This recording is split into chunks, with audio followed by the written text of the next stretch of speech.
Hello everyone, welcome back to the course Power System Operation and Control. In this video, we will take an overview of Power System Control. Power System Control is nothing but to control the parameters which are very basic to the power system. As all we know that voltage, frequency, these are the very basic parameters. Even we can take into the consideration the reactive power as well. So once these parameters are at the rated values, the system can perform all the operation at the rated parameters or rated values. Therefore, it is very essential to control all these basic parameters to have appropriate operation of the power system. Now, in the power system control, it includes speed regulation of governor, where the speed is been controlled with the help of governor. This is at the time of generation. Then controls the boiler pressure, temperature and flows.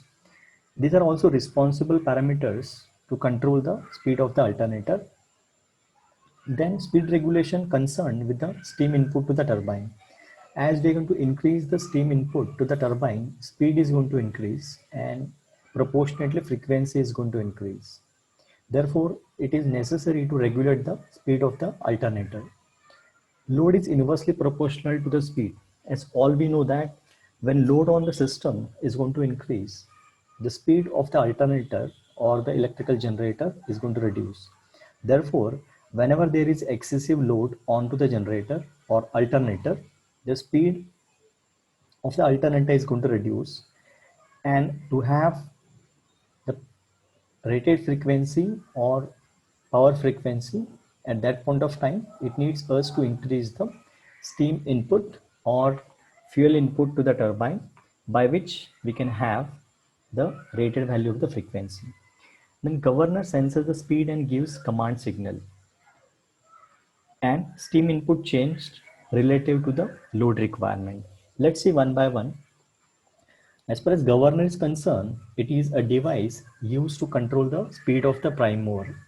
A governor protects the prime mover from overspeed and keeps the prime mover speed at near to the desired RPM.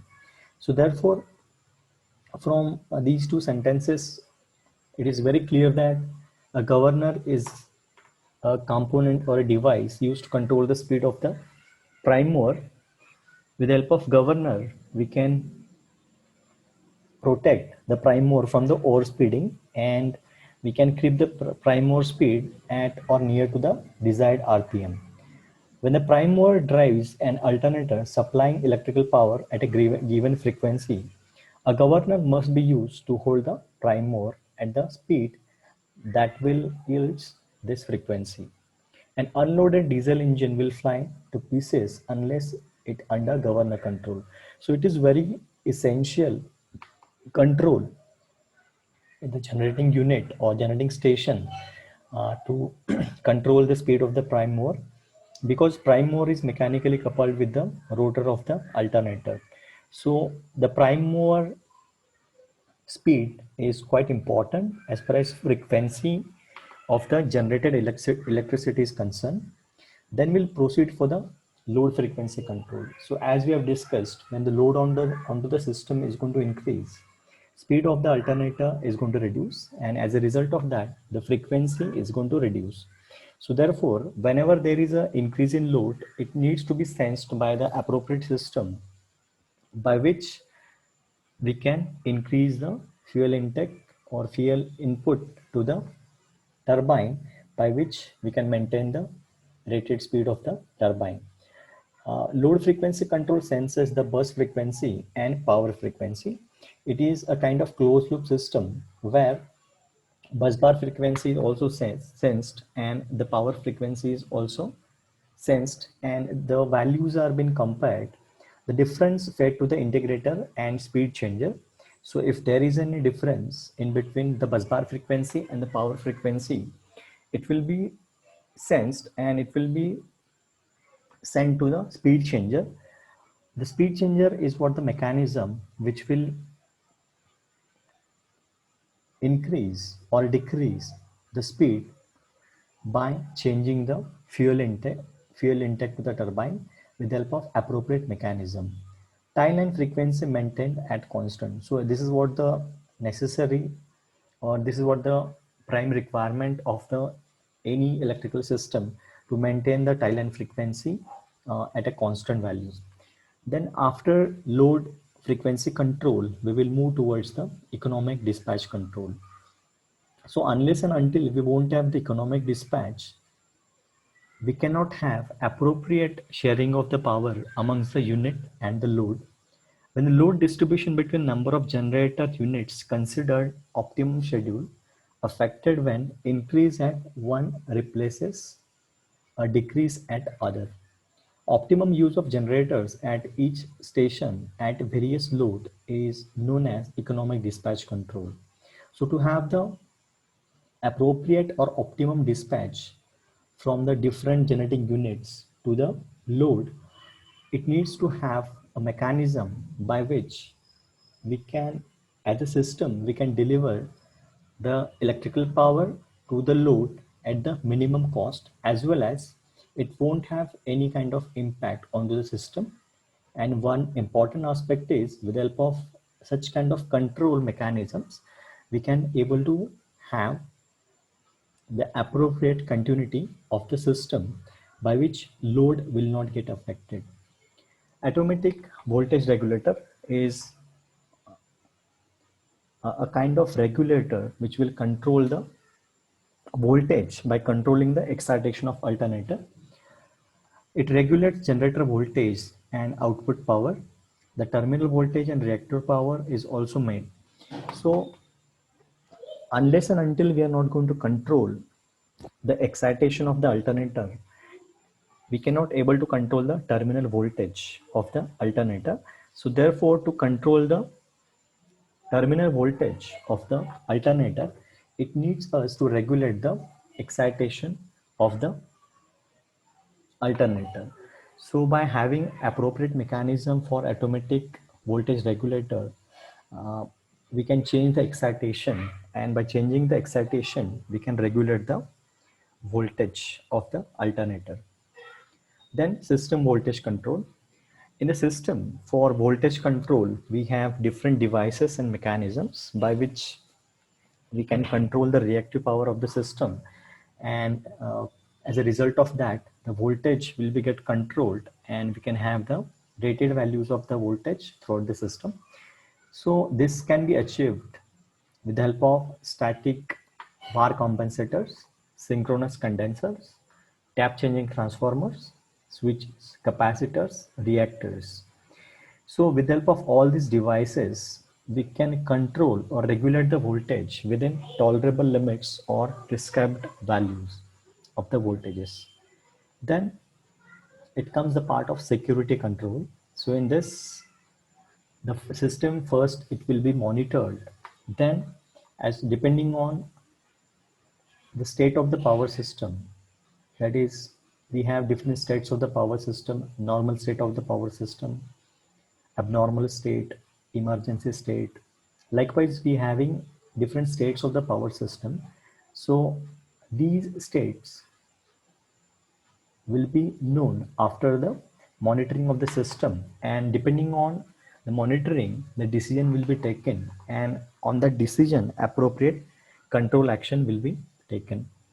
So it is a part of a security of the power system by which we can avoid different sorts of blackouts in the system, which are very harmful as far as power system is concerned. Then monitoring and decision. Condition of the system continuously observed in the control centers by relays. So with the help of relays, different parameters are continuously monitored and observed. And based on the signals given by the relays, the protective system will come into the picture, and it will protect the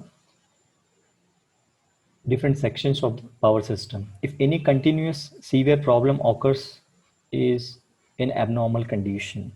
So if system is having a severe problem, then that will be also sensed and that will be also curtailed, or that will be also eliminated from the system, by which we can maintain the healthiness of the system, as well we can have the continuity of the entire system. For the control, it requires to have a proper commands which are generated for correcting the abnormality in the protecting the power system.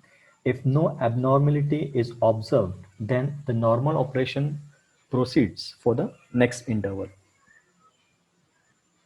The central control are used to monitor the interconnected areas. Interconnected areas can be tolerated larger load changes with smaller frequency deviations. So to have a convenience in the operation as well as to fulfill the demands of the loads, as all we know that we have interconnected systems. So in India, if we take into the consideration, we have different regions. So all these regions are connected all together, and which forms a national grid. So in this,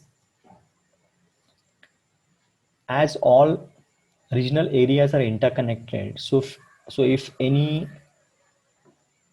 load changes are there with one area or region, that can be tolerated or that can be managed with the help of the other areas, by which we can able to control the frequency deviation within the smaller value of the frequency deviation.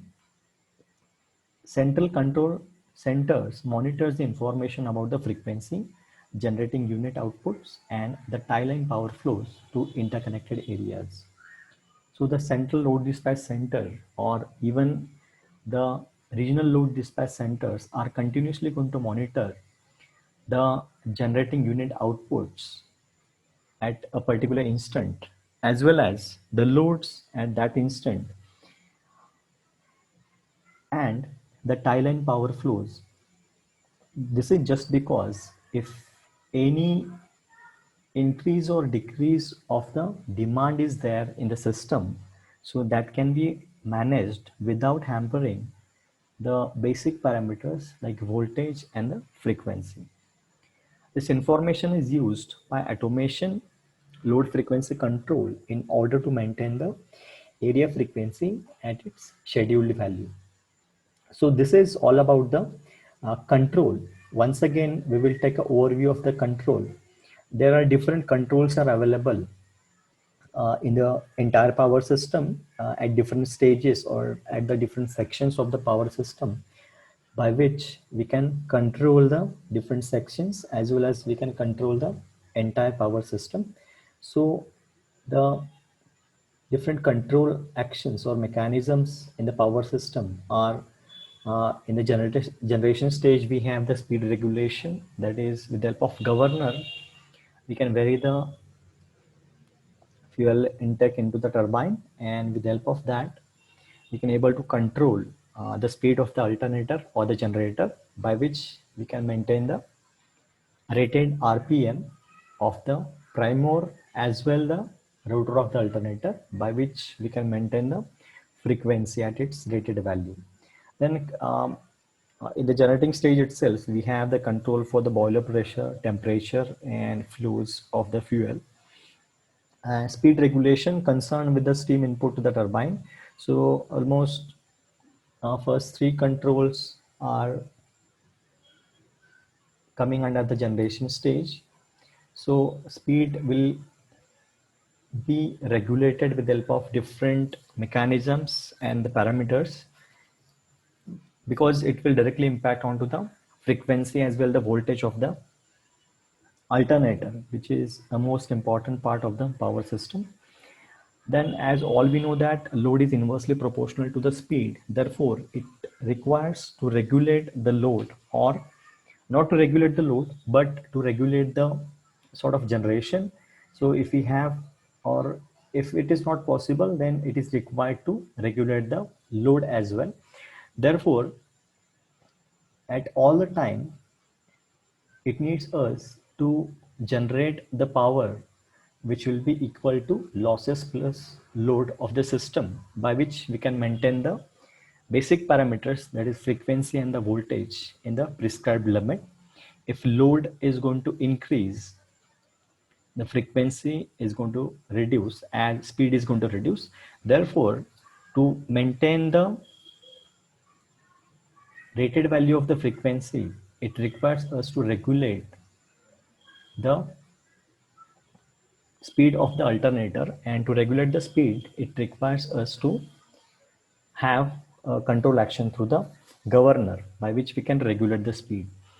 Then governor sends the speed and gives command signal, steam input change relative to the load requirement.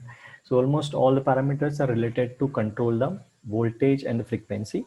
Most of the time, the control or regulation action is taken care at the time of generation itself. Though we have some sort of devices to control the voltage like capacitors, synchronous condenser, even reactors, and many devices, static var compensators we have in the system, which will help us to control the voltage as well, to regulate the voltage of the power system. So throughout the curriculum or the syllabus of power system operation and control, we will see all these controls in detail. Before to conclude, let us see relationship in between active power balance as well the frequency. So as already has been discussed in the prerequisite videos also and in this video also, so there is a strong relationship in between the active power, that is the load, and the frequency. As frequency is a common factor throughout the system, the change in the active power demand at one point is reflected throughout the system by a change in the frequency. So as all we know that we have interconnected system, we have many generators in the system. So all generators are connected all together to the common system, which is a grid system. So if there is any changes in the active power demand at one point in the system, that will be reflected throughout the system, as just because of it is interconnected system. And because of that, the frequency variation or changes in the frequency is applicable or reflected throughout the system. Because there are many generators supplying power into the system, some means must be provided to allocate change in the demand to the generators. A speed governor on each generating unit provides the primary speed control function, while supplementary control originating at a central control which allocates the generation. So the changes in the frequency will be taken care by speed governors, which are there in the generating units or generating stations. So if there is any increasing demand, or if load onto the system is going to increase,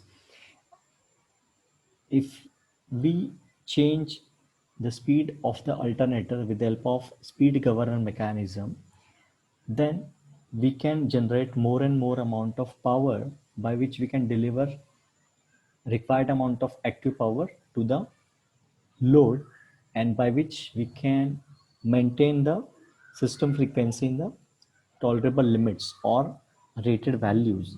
So this can be done with the help of a speed governor.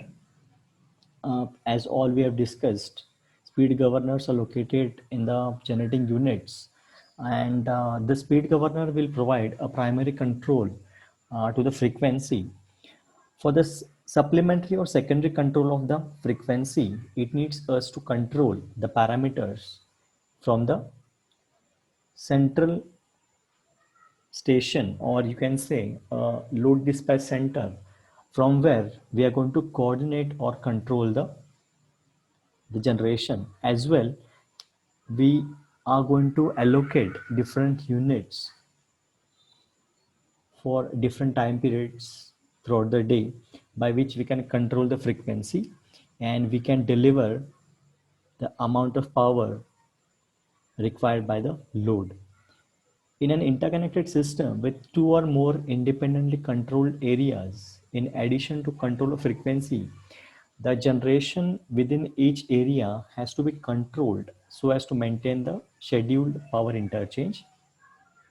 So to have appropriate power exchange in between different interconnected areas, in each area there has to be an independent system. That is, in each regional area there has to be a system which will control the frequency in that region or in that area, by which it is very convenient to have a power exchange or interchange within the different regions. The control of generation and frequency is commonly referred as a load frequency control, that is LFC. So load and frequency, these are strongly dependent terms. So whenever there is a increase in load demand, then frequency might get reduced or drop. So to maintain the frequency, it requires us to increase the generation, by which we can able to maintain the frequency. So this type of control scheme, that is load frequency control scheme, we will study in the next lecture. Thank you very much.